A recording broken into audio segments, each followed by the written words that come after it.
John, my name is John.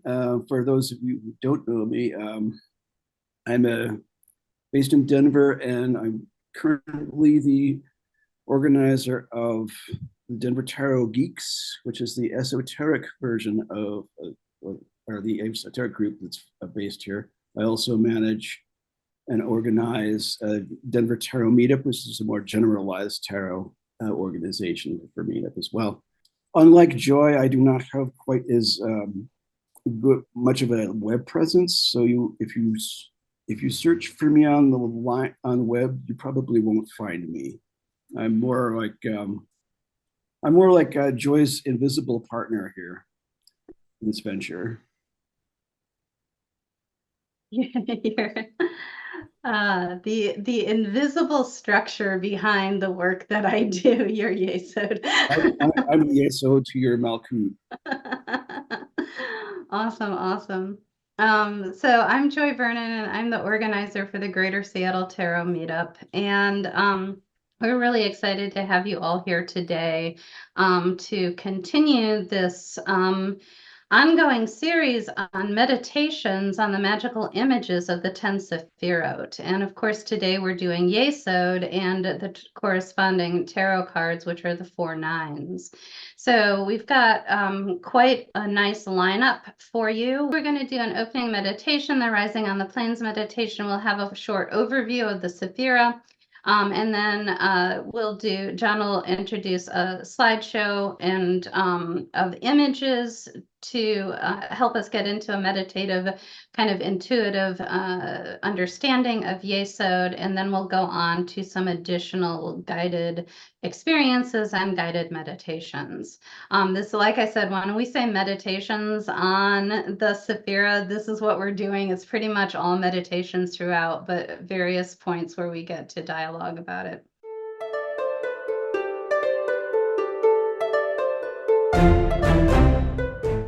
So that said, let's go ahead and get ready for the first meditation. And so come into a comfortable meditation posture. This can be done seated, and eyes can be opened or closed. And this meditation is called Rising on the Plains. Last time we did the middle pillar exercise, which is a really nice balancing and it opens your energy while keeping you pretty grounded. So I love it. It's one of my all-time favorites. And you can find that on my you can find an MP3 of it on my blog at joyvernon.com. Middle pillar exercise. So this is going to be different. This is the Rising on the Plains, and it's actually designed not to be as grounding and to lift you up energetically. So we will, if it starts to feel uncomfortable, you can use any grounding technique you normally would use to get back in your body. If you don't know any grounding techniques, going outside, touching the earth, touching the dirt, or just going around the house and doing really menial tasks, mundane tasks, cleaning, straightening up, doing the dishes, something like that. Eating food also. Any of those types of things will help you ground if you feel unbalanced after this. I'll try to do a grounding meditation at the very end, just for a few minutes, to get people really refocused into their bodies. We are going up the tree, so theoretically, these practices that we do will lift us out of our physical awareness and into different forms of awareness. So just turning your mind back to physical awareness is typically all that you need to do. But keep that in mind if you're not responding as well to the meditation. Those are things that you can do to bring it back into the physical body. Okay, so coming into a seated meditation posture or any meditation posture that is comfortable for you. This doesn't matter. You can do this lying down in an easy chair. There's no rule about it. Take a few deep breaths.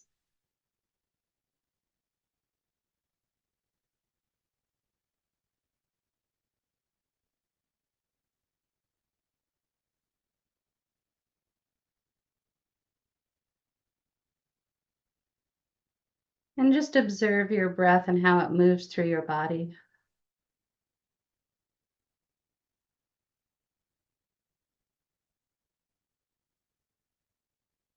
Allow that breath to soften and deepen and slow down until you're breathing deep down into your belly.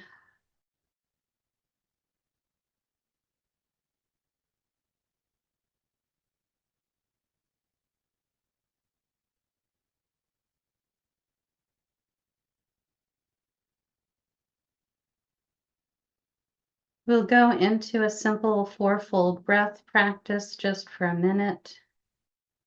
Breathing in, 2, 3, 4. Hold the breath, 2, 3, 4. Breathe out, 2, 3, 4. Hold empty, 2, 3, 4. Breathe in, 2, 3, 4. Hold, 2, 3, 4. Out, 2, 3, 4. Hold, 2, 3, 4. In, 2, 3, 4. Hold, 2, 3, 4. Out, 2, 3, 4. Hold, 2, 3, 4. Now return to your normal deep breathing.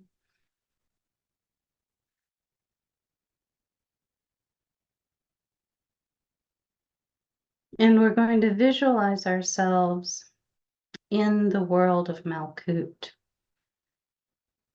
You're actually standing on the earth, feet firm on the ground. You see those colors of citrine, olive, russet, and black around you.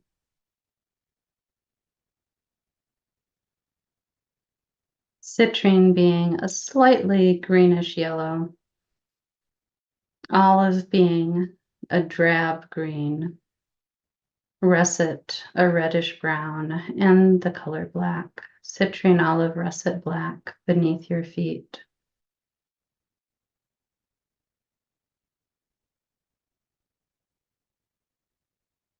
We will vibrate the God name of Malkut, Adonai Ha'aretz, several times. Adonai Ha'aretz, Adonai Ha'aretz, Adonai Ha'aretz. Adonai Ha'aretz.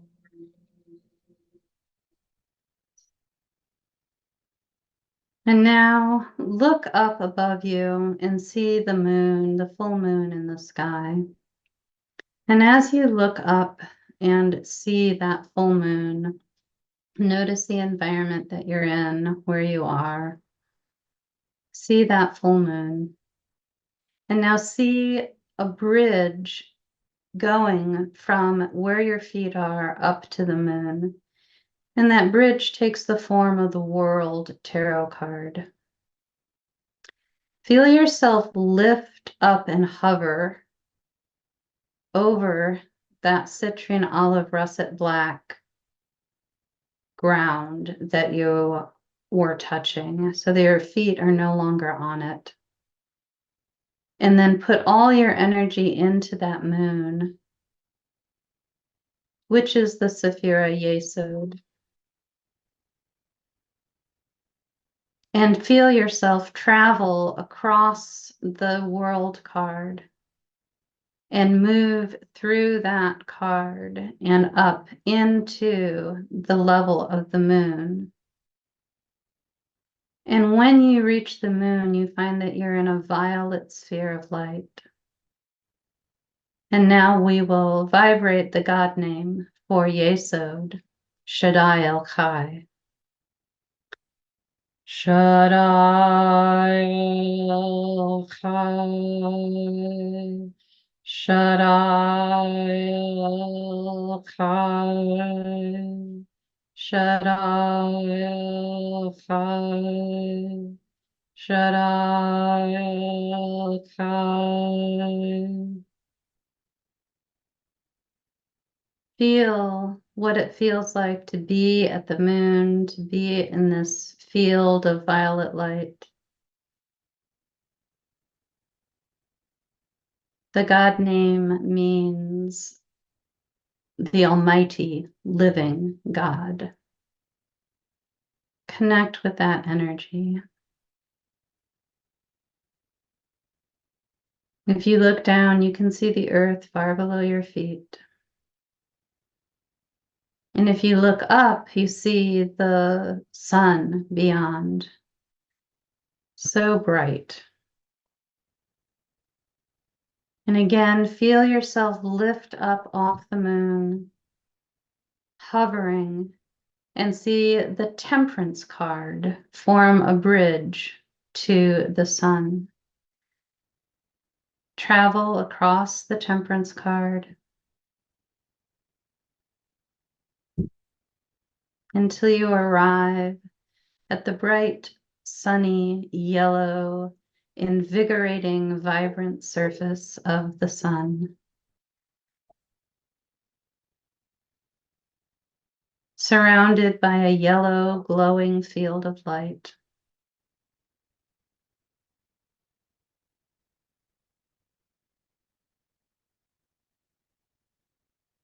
And now we'll vibrate the God name. Yud He Vav He Eloah Vidayat. Yud He Vav He Eloah Vidayat. Yud He Vav He Eloah Vidayat. Yud He Vav He Eloah Vidayat. Yud He Vav He Eloah Vidayat.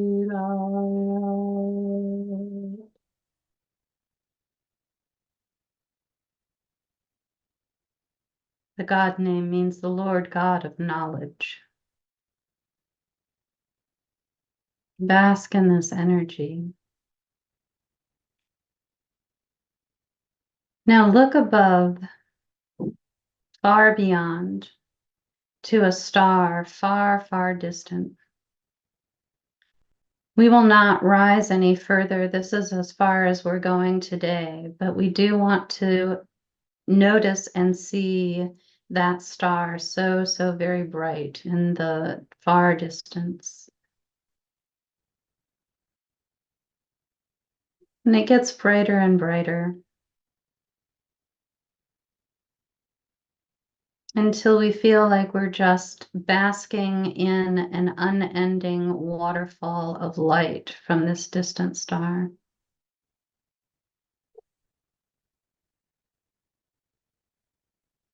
And at this point, lift your arms and hold them out to the side.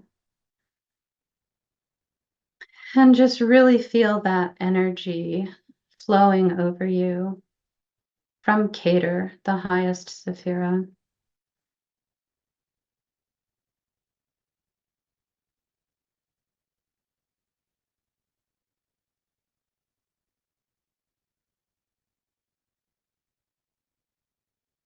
And when you've basked in the light long enough, bring your arms in and cross them over your chest.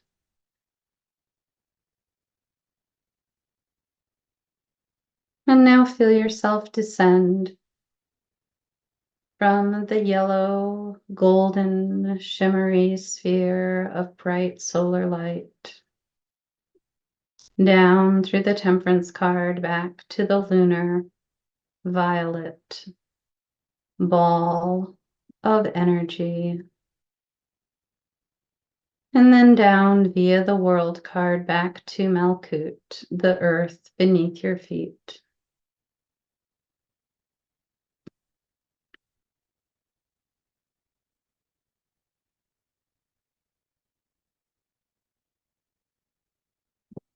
Feel yourself back physically in the chair or position that you started the meditation with. Feel yourself back in your body, supported by the chair or bed or ground or whatever you're on. You can wiggle your toes and wiggle your fingers.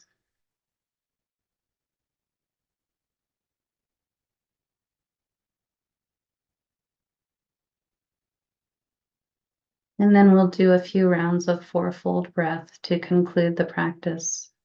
In, 2, 3, 4, hold, 2, 3, 4, out, 2, 3, 4, hold, 2, 3, 4, in, 2, 3, 4, hold, 2, 3, 4, out, 2, 3, 4, hold, 2, 3, 4. And that concludes the practice of the rising on the plains. Okay, John, do you want to do the overview of the Sephirah? So today are talking about, we're focusing more on an experiential type of experience of Yesod, where we worked with Malkut last time, which was more, working with that, things like the element of earth and the actual tangible physical reality. And with Yesod, it gets a little more tricky because it's more of the stuff that holds all matter together. And as well as the illusory nature of Yesod as well. A lot of it is based on image, about how the images that we receive from our meditations often are projected by Yesod. They have their basis in Bina, the initial creation of form, but we see them more readily when we are in that meditative mode, when we are on that Yesodic plane. And that's why it's often called the store or the treasure house of images. I sometimes think of it as a warehouse, but I don't know. Anytime the whole idea is like, this is a whole, every ounce of knowledge of humanity that has been collected has its records here in Yesod in visual form. Is there anything you want to tie onto that, Joy? No, that to me is pretty much what we need to know. I am going to pull up. I like my handouts. Okay, so when you are looking at the Tree of Life, Yesod is this one down, just one up from the bottom. And we did Malkut last time, and in today's meditation, that was the citrine olive russet black. And then we moved up to Yesod, which is violet. And then we moved to Tiferet, which is yellow. And then we felt the light of Keter, which is the white Sephirah beaming down onto our position here. And so Yesod, so the distinction so far is that we are working on the middle pillar so far. Next time we'll get over off kilter, off center to go to Hod, and the time after that to Netzach. But so far, these first two have been pretty balanced and centered. The word Yesod means foundation. Its color is violet. I made this a long time ago and wrote purple. the astrological association is the moon. The faculty is the nephesh, which means the soul at rest. And on the body, it is the genitals. Yeah, John, let's go for I think the slideshow is next. There's a comment here. Can you speak to the soul at rest? The easiest way to visualize it, these are all honestly fairly, I think, in a lot of ways, complex ideas. Some people describe it as an animal soul, but I think that's very misleading, to be honest. The way I learned it is using a metaphor as of a glass blower. And there are 5 stages of the soul. There's the Yekida, which is the unity, the Chaya, which is the life force, the Neshama, which is just soul, or some people call it the intuitive soul. And then there's the Ruach, which is the spirit or breath, and there's the Nefesh, which is the soul at rest. So at the glass blower, the Chaya, the life force, is when he takes the Yekida, the unity, is when he decides what he wants to make when he's blowing, a vase or something. And then the Chaya is when he takes that breath and has that power within him now to create this vase that he's going to blow. And then it goes to the neshama, which is the breath at the lips when he's about to release that breath into the pipe that forms the glass. And then the ruach is the moving spirit. It is the breath expanding and shaping the glass. And there's I've seen glass blower demonstrations. I'm sure you have too. And there's a variety of techniques and tools and stuff that they're using. All of that is going to be ruach and the shaping of things. And then when the glass is finished, the vase or whatever he made, then the air that's just resting in it, when it's done, that's the soul at rest. And then the guff, which is the last, which is Malkut, the physical body. The guff is that vase itself, the physical object of the vase, the energy that's in it, or if you think of animal, what they mean by that, and people get really confused and they talk about animal instinct and things that they get misled and they go down the wrong path with it. I think it's just the functioning of there's a word for it in biology, but I can't remember it. But just those automatic functions that happen, breathing and respiration and circulation and all, those things. That's what it means by the animal soul. But so that's the most kind of materialistic interpretation of that. But if you want to meditate on it, it would be the air that's inside a finished glass form. Autonomic. Thank you, John. Okay, back to John. I'm getting off again. So let me go ahead and I'm going to share my screen here. There we go. So this is the process that we've been using for quite a number of times already with some pretty good success. A technique called Lectio Divina. And we're going to focus more on the Oratio section of this exercise. This is a 4-step process in which we read or observe, meditate, contemplate, and then respond or pray. So how we're going to do is we're going to look at each of these that are associated with Yesod for about maybe 2 minutes or so. Maybe we'll allow ourselves a little bit of extra time just to really take the image on board. And then just automatically, whenever you feel like it, just utter a keyword or a short phrase. That's something that comes to mind when you see the image. You could say, at any time. It doesn't matter if you overlap, or you can even repeat a certain response that you've heard before if you agree with it. So let's go ahead and go for our first image, which is this.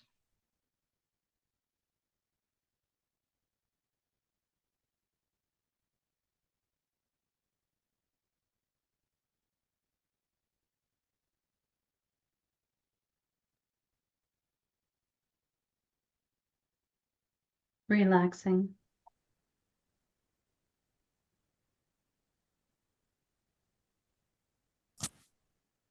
Stillness. Contrast.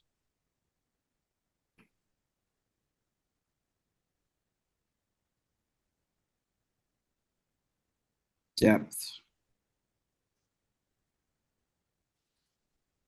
Night. Lady Portia. Unfertilized egg.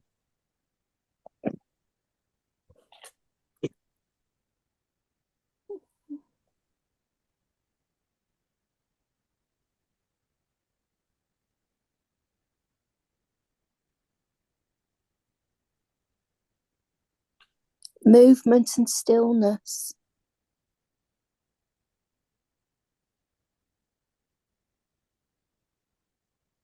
Secondary color.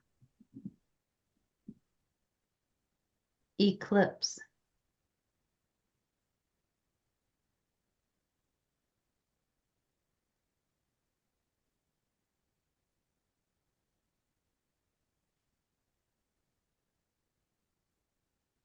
Obstacle. Illusion.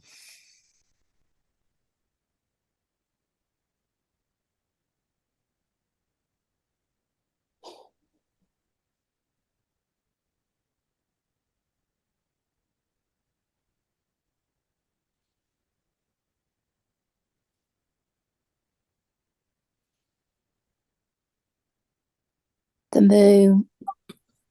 Waxing. Revealing.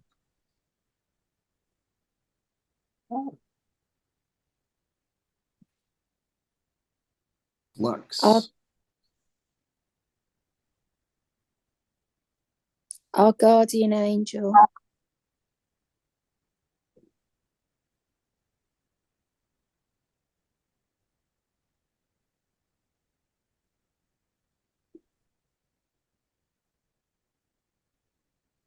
Phases. Growing. Changes. Potential. A secret glimpse.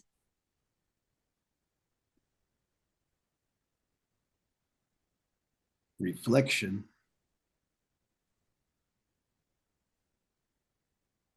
Cycles. What next?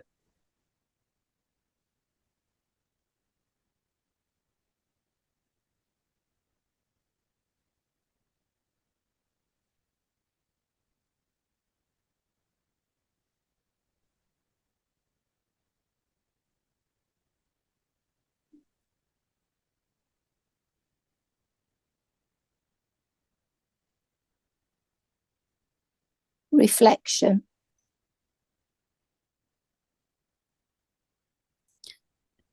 Divination. Mystery. Looking beyond. Shadow work. Portal.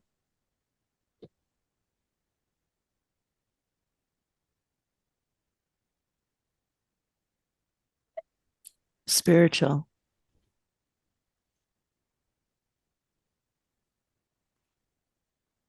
A secret. Introspection.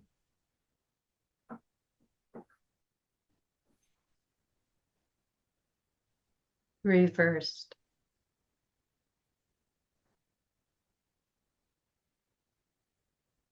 Through the glass darkly. Looking at the truth.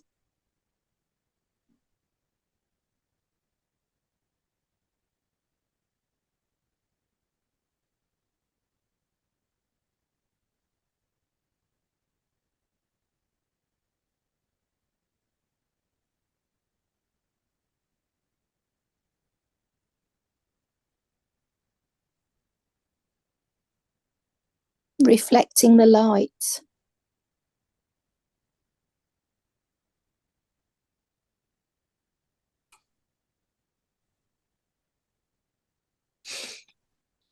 Eyes.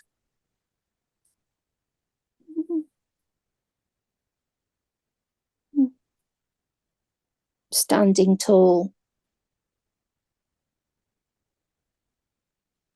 Self-awareness.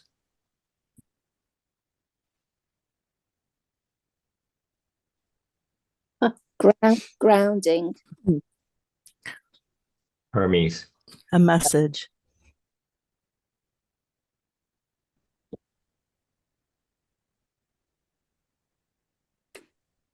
Light-footed. Psychopath. From the chat, Mirage.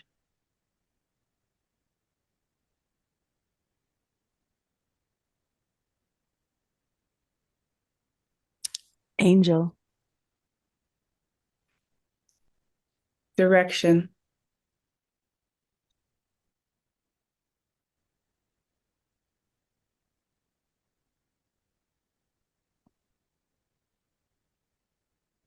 The Romans.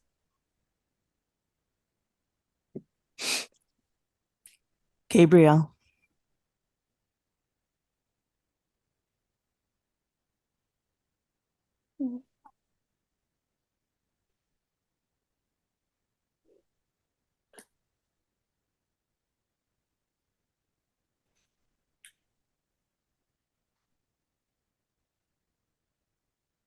Walking. Death.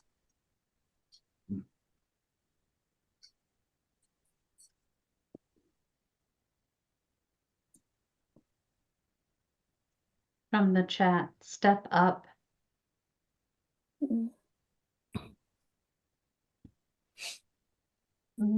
The World card.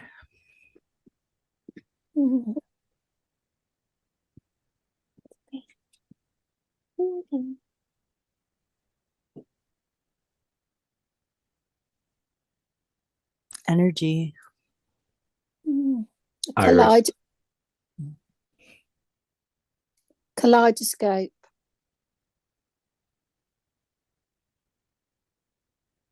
Talisman. From the chat, sigil.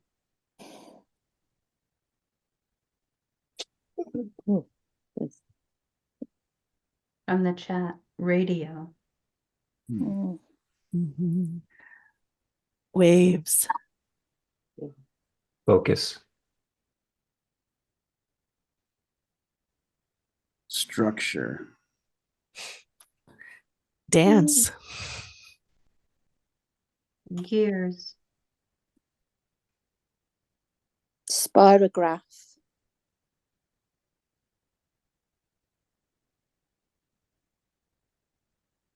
From the chat, intuition.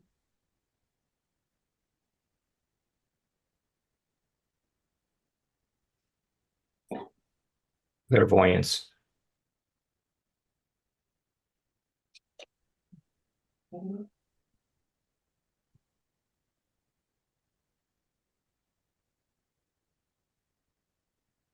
Machinery.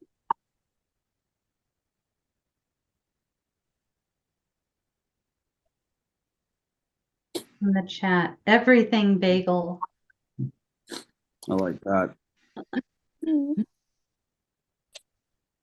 Alien.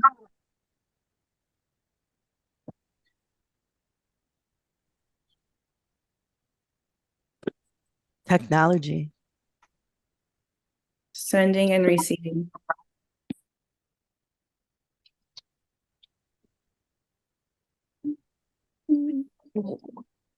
In the chat, cosmic eye. Beauty. Power. Magic. Internal flame. Mhm. Fire element.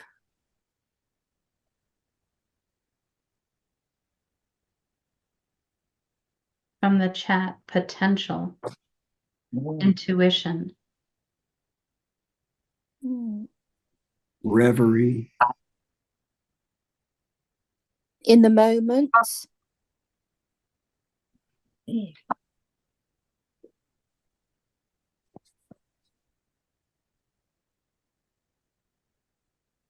The land of fairy. Autumn.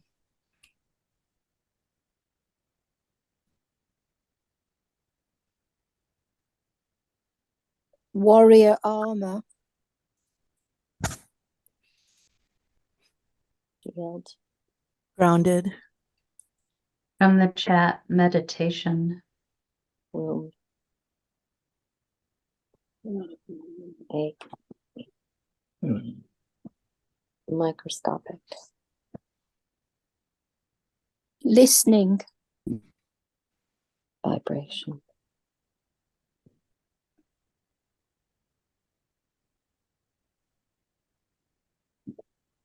From the chat, reflective. Bullseye. Moon goddess.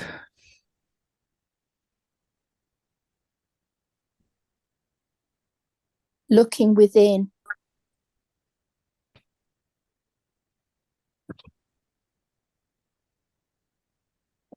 Ascended. From the chat, seraphim. Masculine.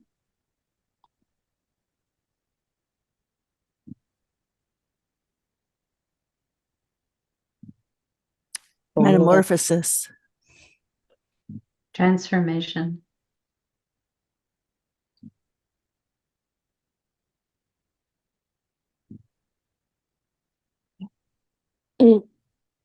Sorry.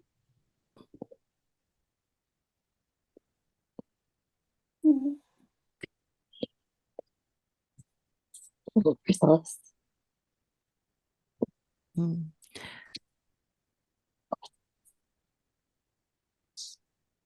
Fire. From the chat, stained glass window.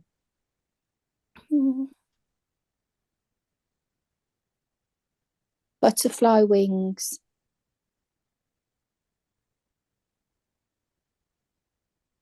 From the chat, imaginal.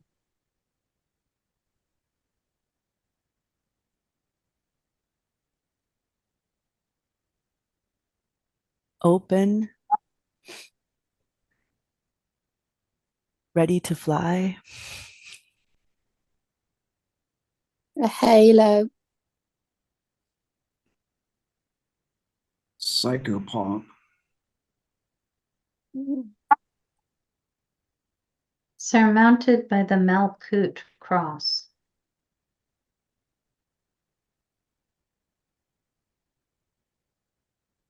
Enlightenment.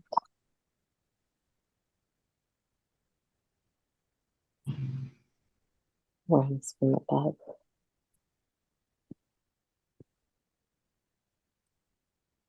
Sagittarius. Winter. Artemis. The universe. Astrology. Intuition. Dreams and intuition. Midnight. From the chat, maiden. Also from the chat, Diana.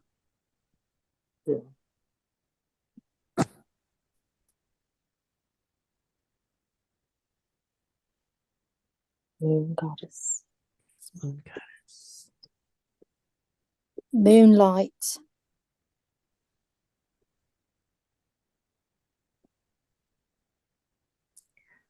confidence, Mm. gentle but strong, Sixth sense.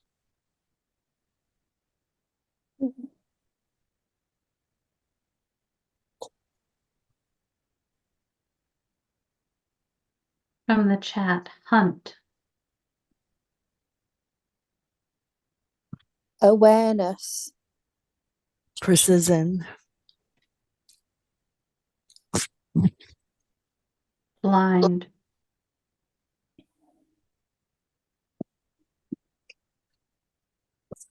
dance, Strength.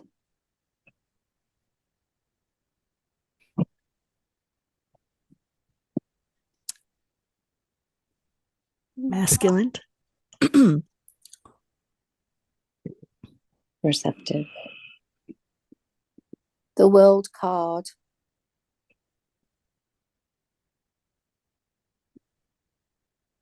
Masculine receptivity. Balance. from the chat, atlas, Foundation. Rising above. balance, balancing moon and earth, ego, Mm.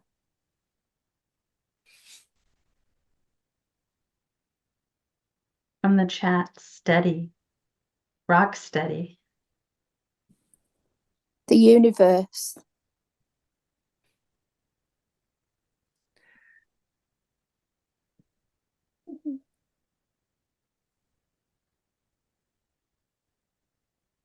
elevated and grounded,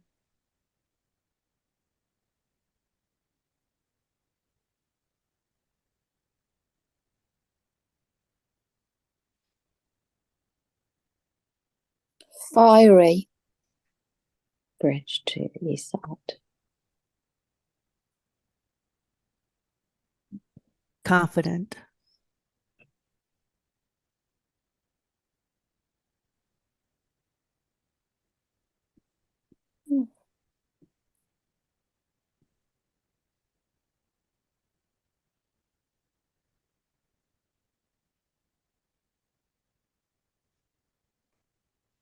connected,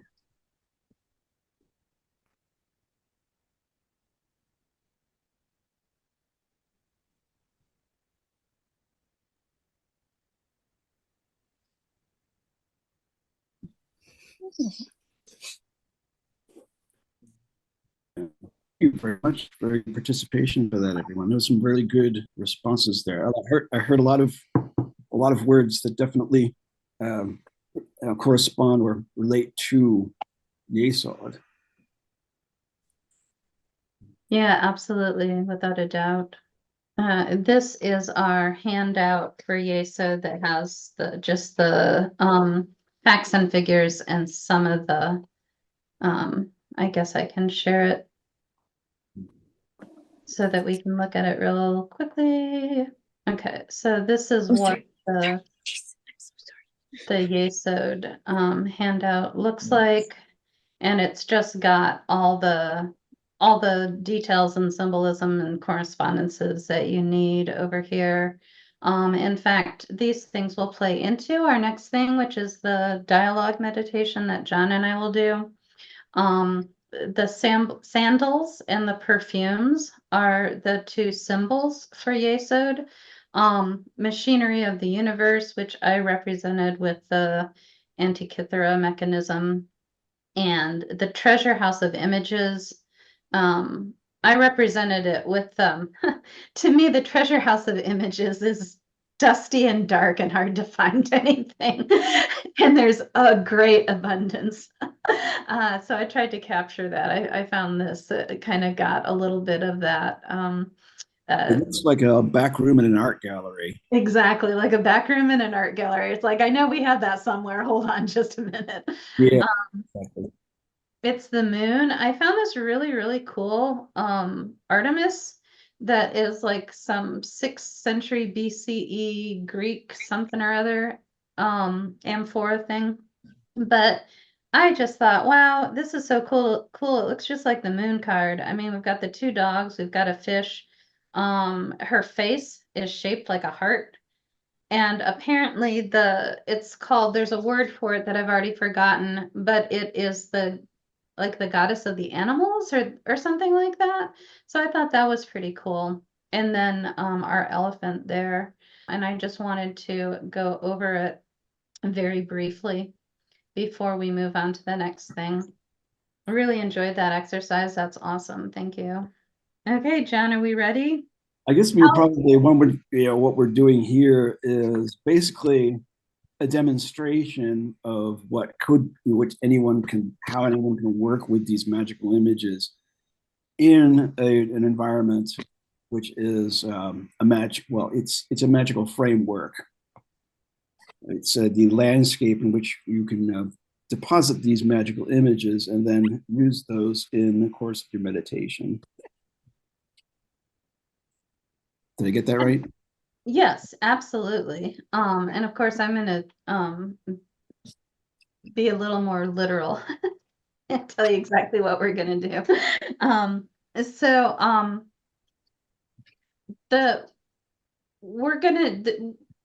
This is one of the main things that John and I are kind of excited to try, but it is improv, so we're also very nervous about it. I will let you know that up front.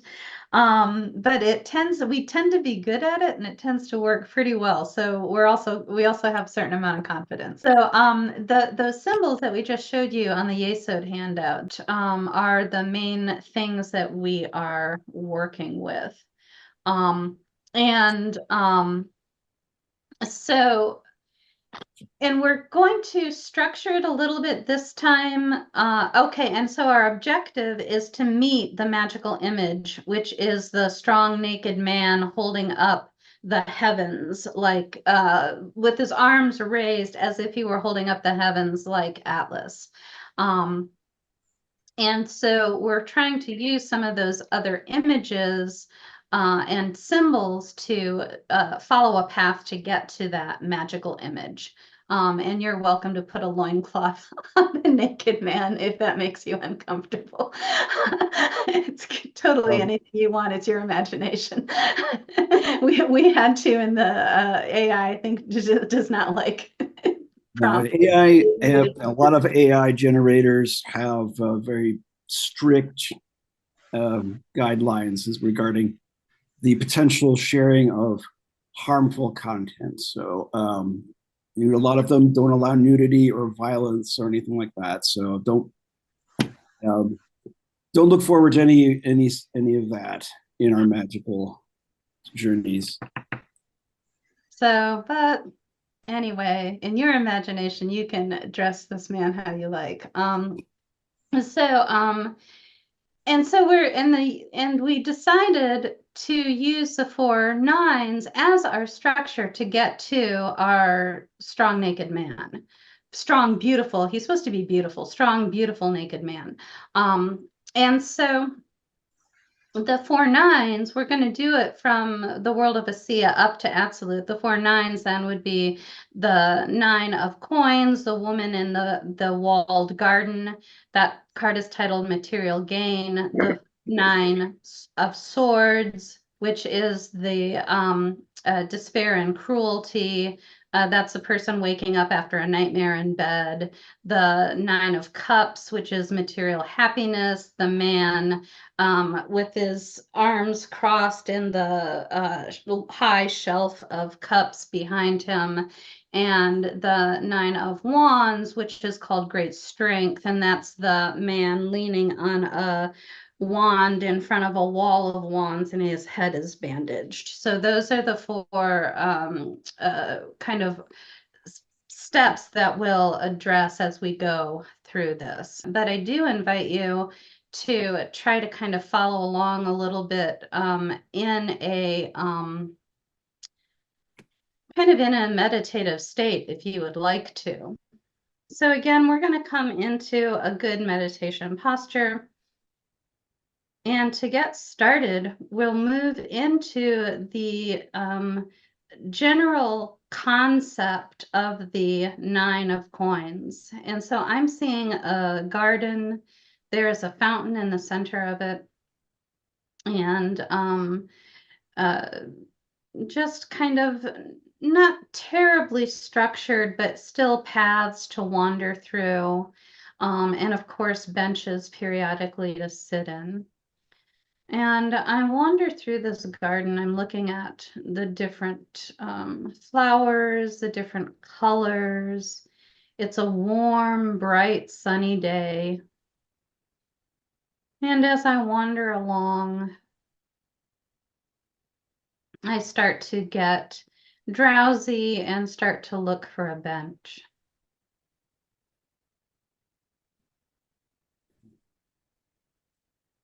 So we sit down on the bench, and I've taken a moment to really take in the sensual aspects of the place that I'm in, the light, the feeling of the warmth of the sunlight on my skin, the fragrance of the flowers and the grass, the feeling of a light breeze on my face. And I'm feeling very, very relaxed. Almost in a state of just not quite entirely there, but very much there at the same time. And out of this very deep sense of presence and relaxation and headiness of the beauty and sensual experience, the smells and the feel of the sun, it hardly could seem real, and yet there is suddenly an elephant charging through my garden, and he runs through and out the main gate, out beyond. And I was like, why is there an elephant in my garden? And so I get up and I head over to that gate to see where he went. What happened? What is going on? Did he escape from the zoo? I don't understand. I know I saw the elephant too, and I looking and I cannot see where that elephant went. So I step out of the garden gate to take a look and see if I'm missing anything. So I look hiding here. I do not see any sign of this elephant, although it was definitely there. I see footprints. So I turn around and just want to go back into the garden. However, the gate has disappeared, and I don't know exactly how to get back in. I know it was there a moment ago, but it's not there anymore. So I am outside a garden, out in the open wilderness.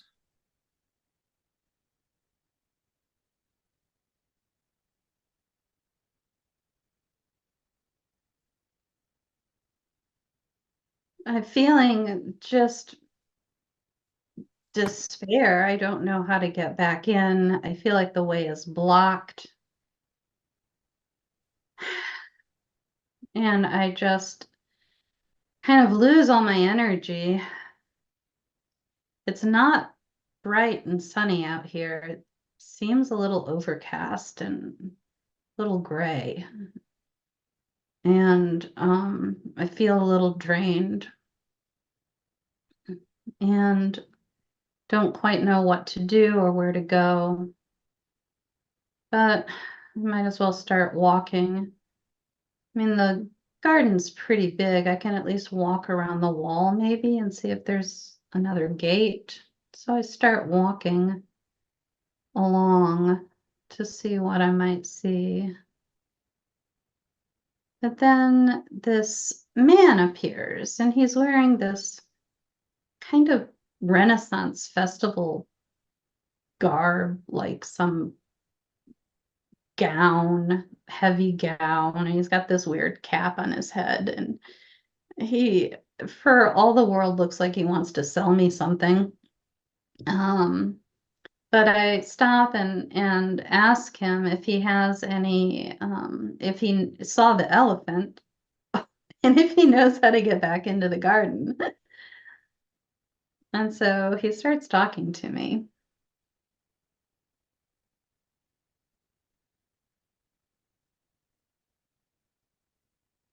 He removes a flask from inside of his coat and he offers me a drink. So he seems friendly enough. I don't necessarily feel any kind of trickery is at hand, but I cautiously accept his offer. I take a drink of what he has to offer. It's a very pleasant feeling, a very pleasant flavor. And I notice after I swallow this drink and I'm looking around again at my surroundings, and I can see they look different. I can see patterns in the objects. I can see patterns in the walls of the garden. It's as if I can see through the walls and I can see what they're made of. I can see that they're not static. They're actually quite active underneath the surface. A lot of motion and movement.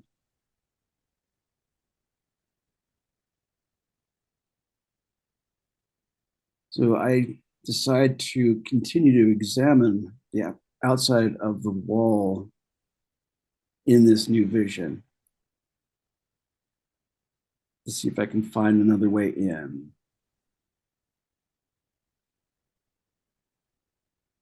But even as I turn my attention towards that, I hear the man say very clearly, you must go within to get without. You must go without to get within. And he says, you must obtain the symbols of your goal.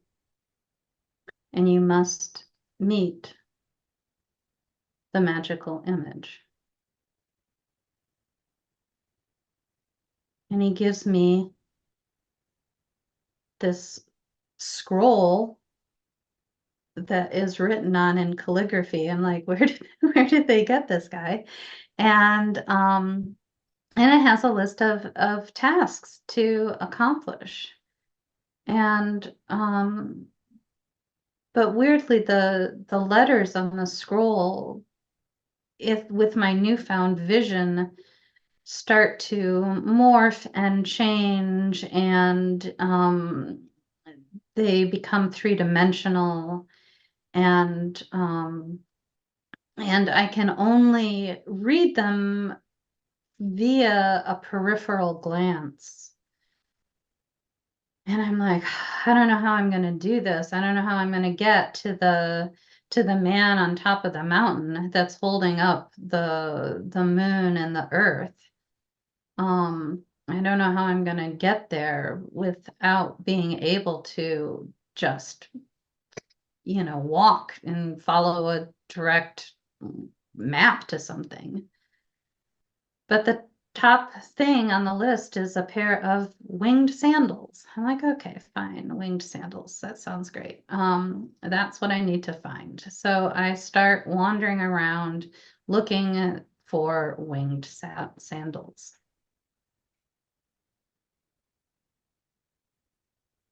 And I'm employing the new vision in there and looking through everything as well as at everything. Because these sandals could be hidden. I look again at the scroll and I can see its three-dimensional nature. I can see layers of meaning and significance behind the text that is written on the scroll. I can see through the scroll into it. Somewhere in the underneath those layers, I can see there's something regarding a clue as to where I can find those sandals.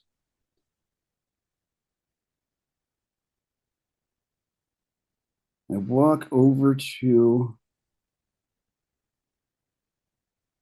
the same, I think, yeah, it's telling me to go to where I exited the garden and look there.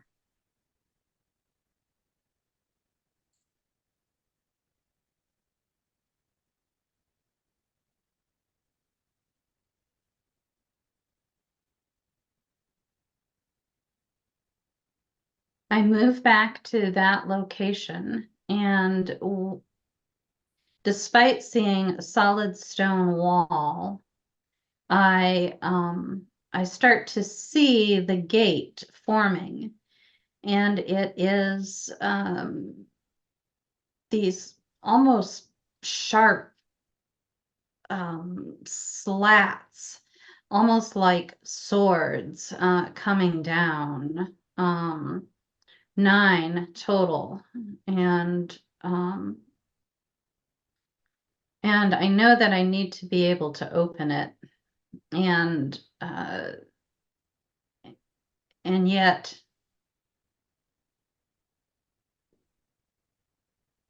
I still don't see a way to get in.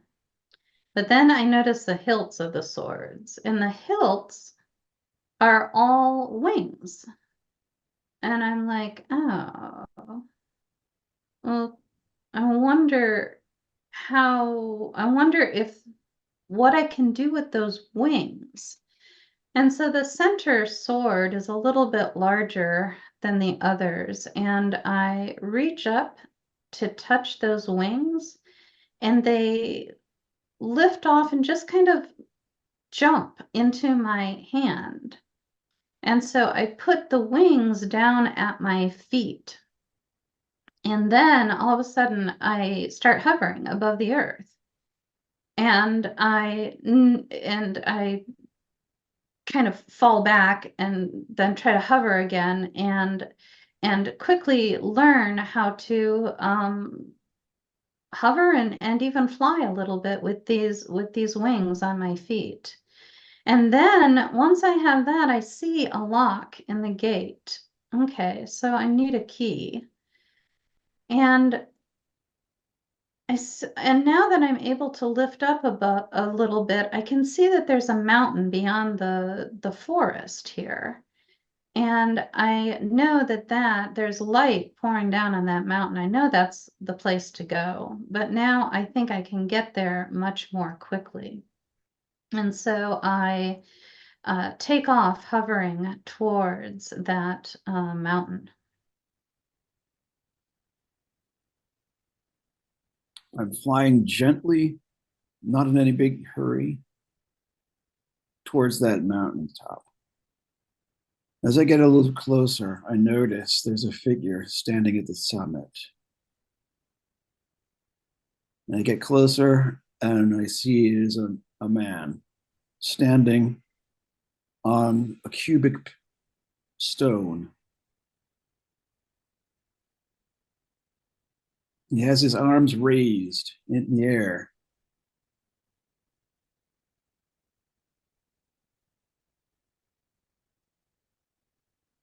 It's as if he's supporting the air around him with his presence.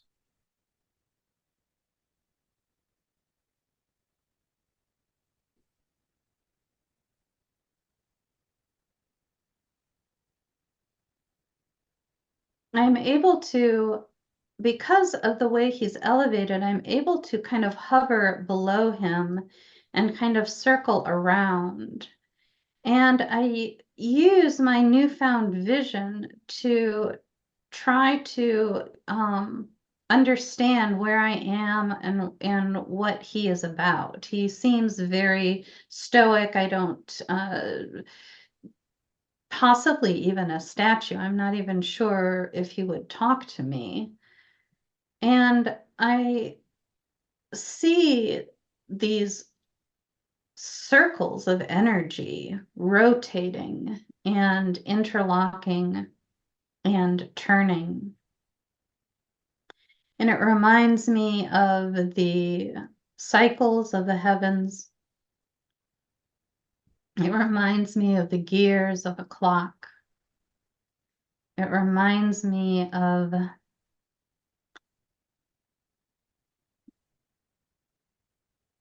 an energetic scaffolding that can twist and transform.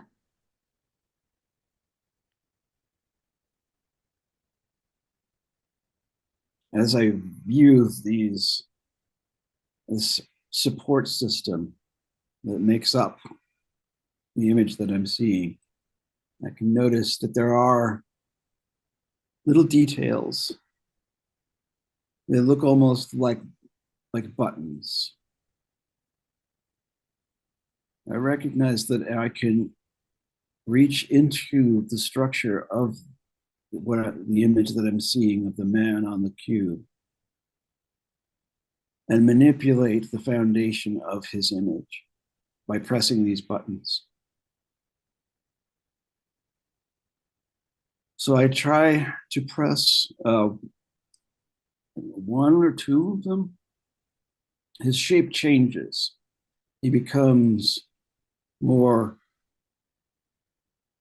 light. And then he becomes a little bit of a shorter shape. Then instinctively, I put my hand in my palm. I rest my palm on that control board and hold it there.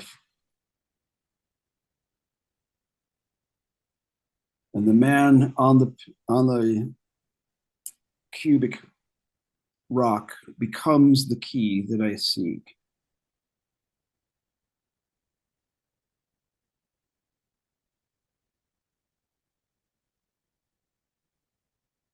Elated, I grab the key and hover back, fly my way back from the mountain, over the trees, in the woods, and back to that walled garden that I had left. I find the gate, and the sun is setting, and I can see the moon in the sky, the crescent moon. And I know that it's the witching hour. It is the twilight time of magic. And I wonder if I will be able to return through this gate and back into the garden before this experience ends.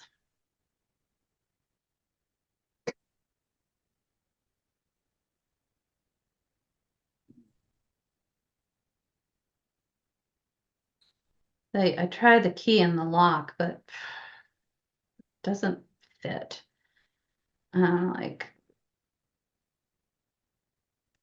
So I remember that control panel and I try to shift it. I try to make that key fit, make it a little bigger, make it so that it will turn this lock. But it still doesn't quite want to do that.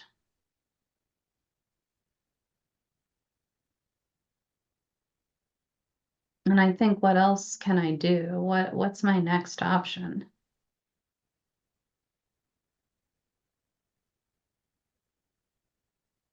The only thing I can think of is looking at the scroll that the gentleman had given me previously.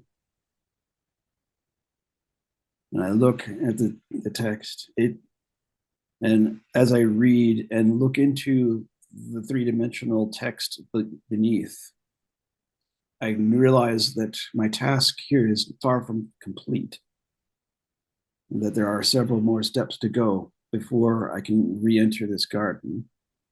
the keep is only one aspect of it. Now, there are other tasks that need to be performed as I continue to rise up on these planes of being.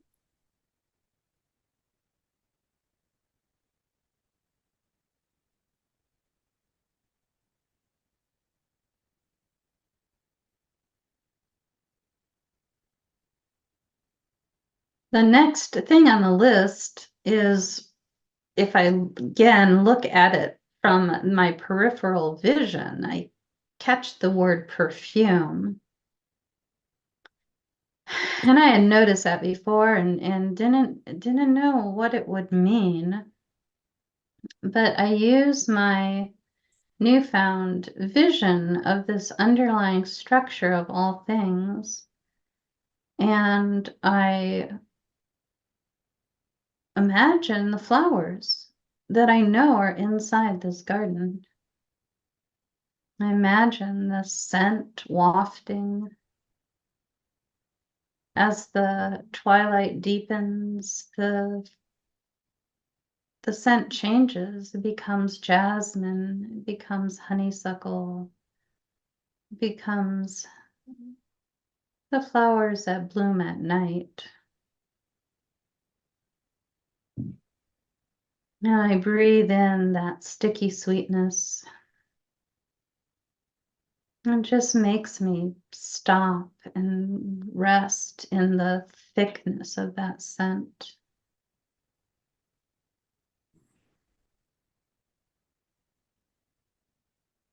And that's odd. Just for some reason, just imagining it created it. I'll have to remember that.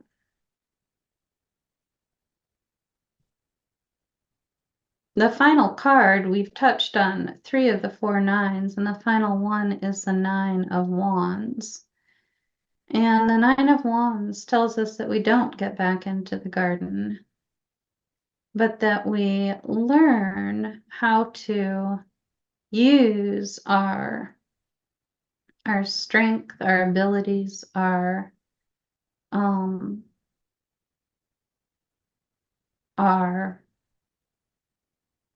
innate powers, our vision and our imagination to create our sense of where we are.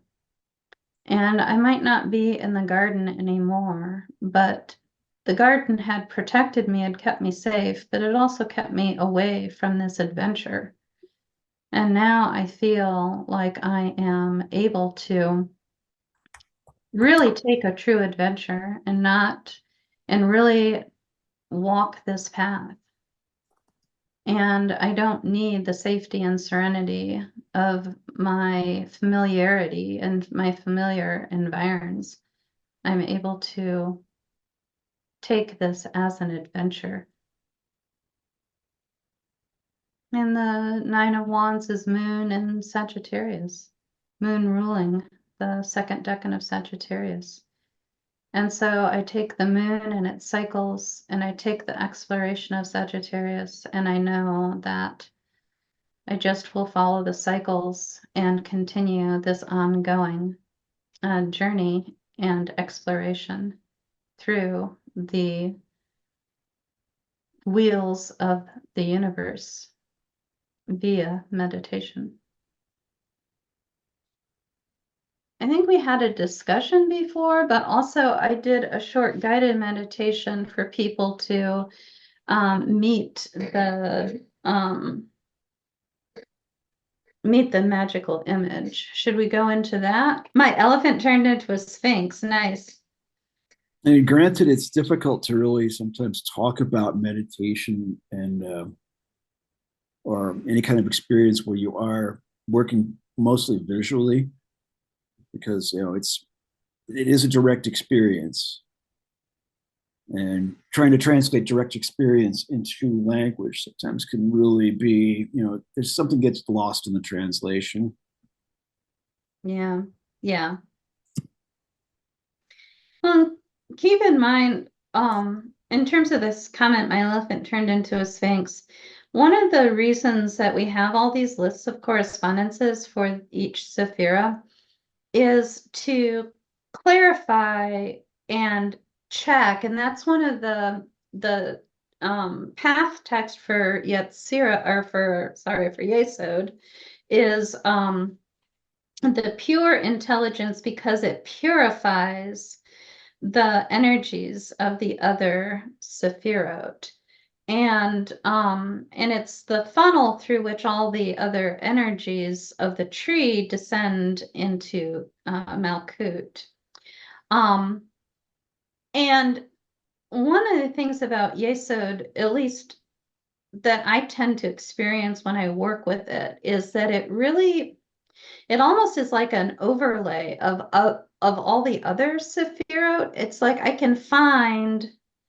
I feel like I can find most of the other Sephiroth in Yesod in some manner. And so the thing that you would want to use as your double check is, did the elephant turn into a sphinx exactly as you had seen it in Malkut? In which case maybe you landed back into Malkut. And so you would want to try to turn that sphinx back into an elephant to switch back into the Yesod consciousness. But if it turned into a sphinx that still partook of Yesod symbolism, like maybe you were seeing the underlying energies of it, or something else that had a Yesod quality, then you're probably experiencing it from the point of view of Yesod. So those things are really useful for as a double check. And I think probably also, just when you work with the magical images associated with these, they're designed to activate that kind of consciousness in your subconscious mind.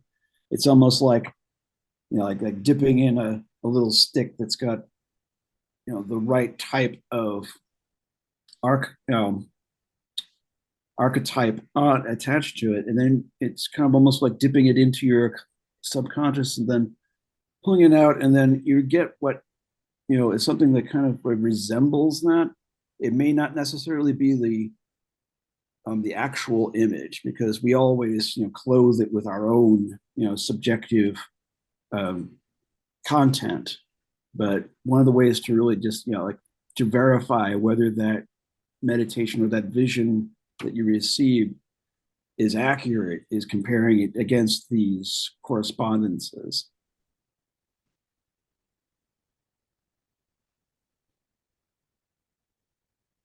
And sometimes it's fun to see what comes up, just what kind of variations. And then what the slideshow that we saw, most of that was AI generated illustrations.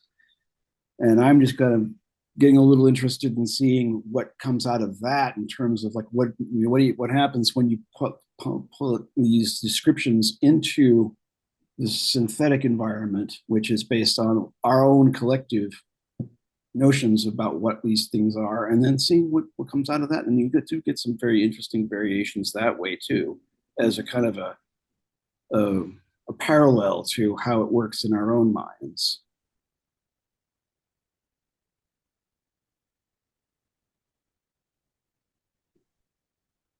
Well, I think the next thing is for John to talk about the decanic images. But before we go there, I do want to talk where I don't think we really have time to do the guided meditation into the magical image of it, and I think we don't have time to do a separate one, and I think the one we did was probably useful for people. I would invite you, remember, you don't need to have us here to do these things. And so I would invite people to work with getting in touch with that man who's holding up the heavens, that strong, beautiful, naked man. And exploring those different Yesod symbols in relationship to him, and exploring the 4 tarot cards, 9 of coins, 9 of swords, 9 of cups, and the 9 of wands, again in relationship to him. One of the things I'm trying to develop slowly, eventually, is most pathworking is done from a very ceremonial point of view. And pathworking, by pathworking, I mean journeys on the paths that link the Sephiroth. So technically what we're doing is not pathworking right now, it's just meditations. Although you could argue both ways. And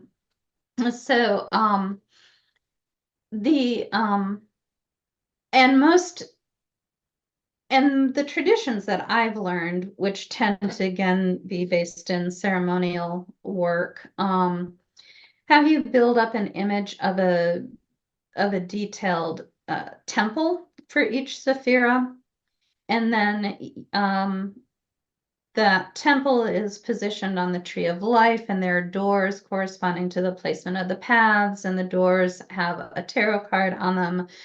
Each door has a tarot card that represents a path that it symbolizes, represents, and symbolizes and corresponds. I'm like, sometimes I run out of words that mean the same thing. And so you go into the temple, you choose the door, you go through it, you have your journey. And I've got if on my YouTube channel, I have a tarot pathworking video, which goes into all the details on how to do that. And I have wanted to start working with, instead of, because not everybody really relates to the idea of seeing these temples, to using these god names, to seeing these archangels, to doing all of the stuff that's ceremonial in nature. And I think these magical images are a little bit more essential. And so it's my vision that, if we can get a group that is familiar with working, or if we can teach a group of people how to be familiar with working with these magical images, that it becomes a new way of entering into pathworking. That you can start with the magical image of the Sephirah, something that you've worked with on your own repeatedly until you're familiar with that energy and are communicating with the figure represented, and then can use that as an entryway into the path. And I've got a meditation on my blog. I might have already mentioned it. Let me see if I can find it quickly. I might have not mentioned it. I might have been talking to John about it before we started. This is the blog post. It has a meditation that brings you into an art gallery where you can connect with the magical images, basically, of the 10 Sephiroth. It's written vaguely so that somebody that doesn't know what I'm talking about, if I say magical images, would be able to just work with any images they wanted to. But those of you in the know can, once you get into that gallery, you can see the 10 images, magical images of the 10 Sephiroth, and then work with any one of them to then enter into the paths that they open into. So that's kind of my vision. And so I really encourage you not just to put this aside until next month, but to work with it on your own and work with it independently. Build that relationship with the young woman crowned and throned, build the relationship with the beautiful naked man, very strong.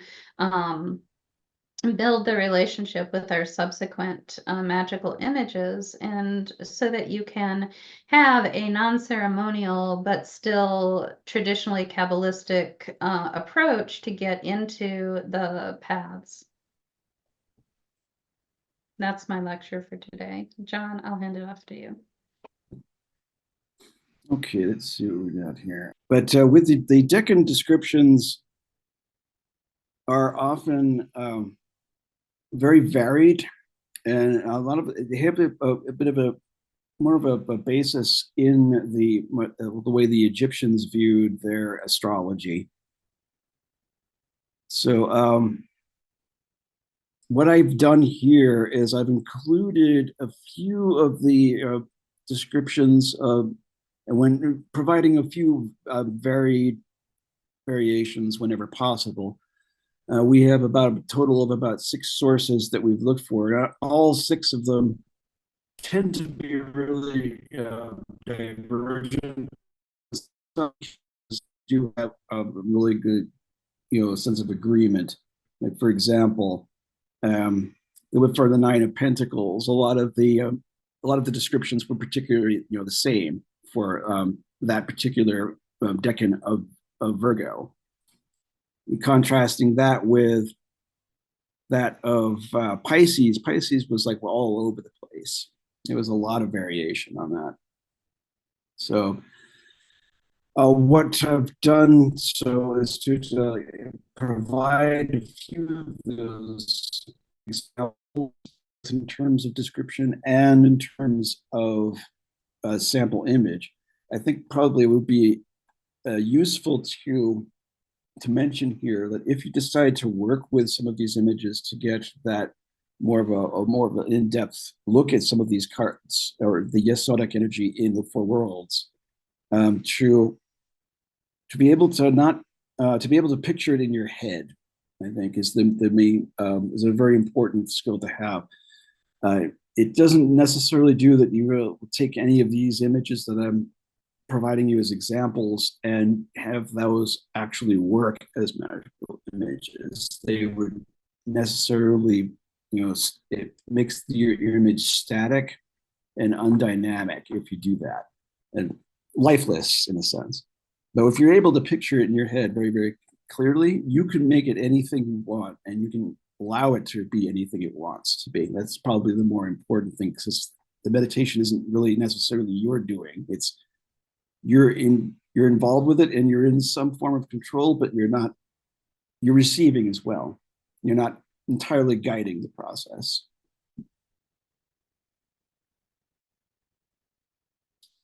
What other things I can say about it is that I think a lot of one of the MOs of magical images is sometimes they make them as outrageous as they possibly can in order to make them memorable. I think some like the Picatrix ones are particularly bizarre in some of them. I think this one, in this case here, like, if you take the Picatrix version of the 2nd decan of Sagittarius here on the top, you have a man leading cows, holding or having a monkey or a bear before him, which is like, okay, not something you see every day.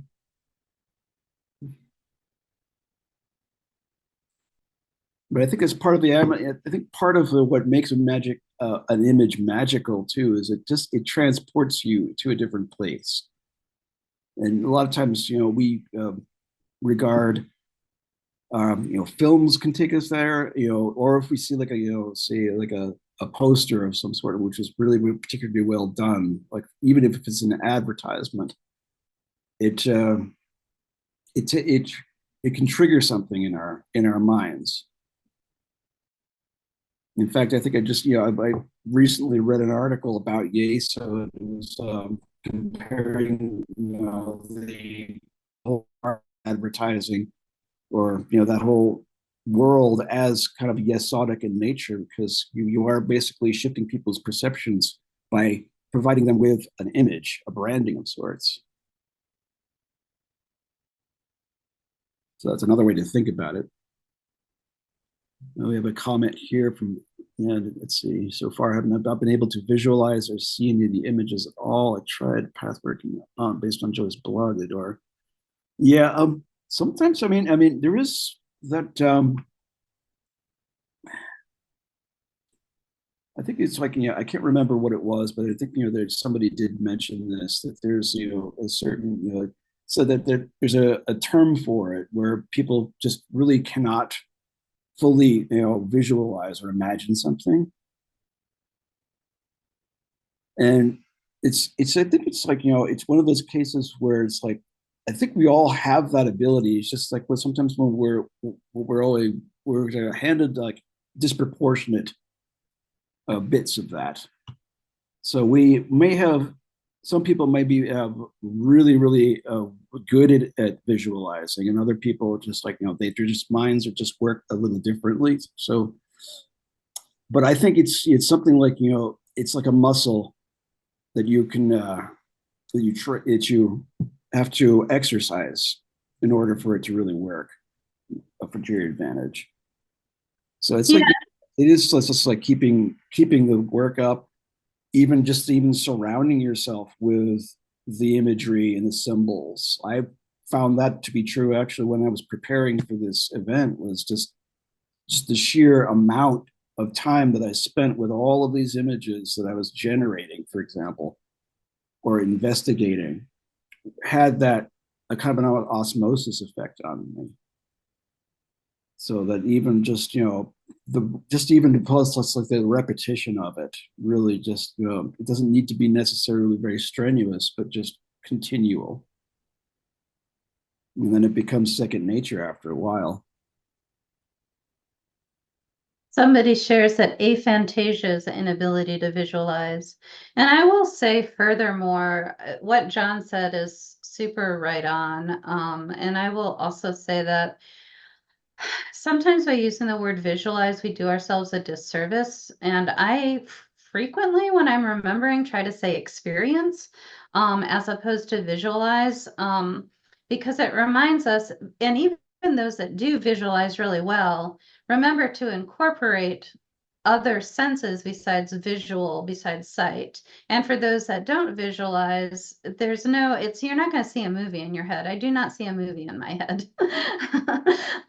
Everything looks basically kind of dark to me almost all the time. And I see distinct things that might kind of pop out, but it doesn't have to be. And I try again, when I'm directly talking about visualizations, I will start to use the word, but in general parlance, I try to say imagine.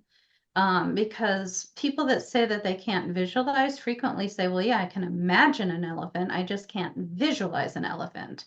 So you don't have to see it in front of you. You don't have to see it as if it were on a screen. You don't have to do whatever you read that told you the right way to do it. Disregard.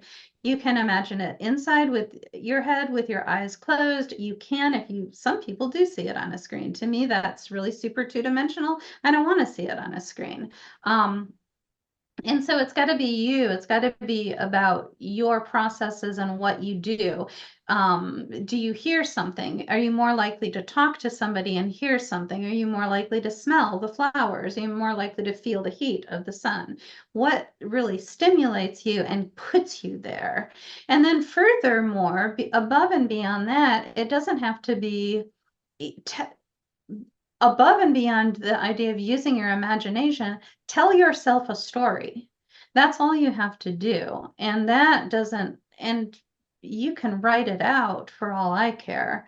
I do think that there's a certain Yesod does happen in it's in the etheric level. And I do think that there's a certain, the visual centers are at the back of the head, but there is a little bit of a mental, Yesod and Hod and Netzach all work together in really interesting ways, but there is a fairly mentally important, emotionally inspired component to Yesod and to the visualization process.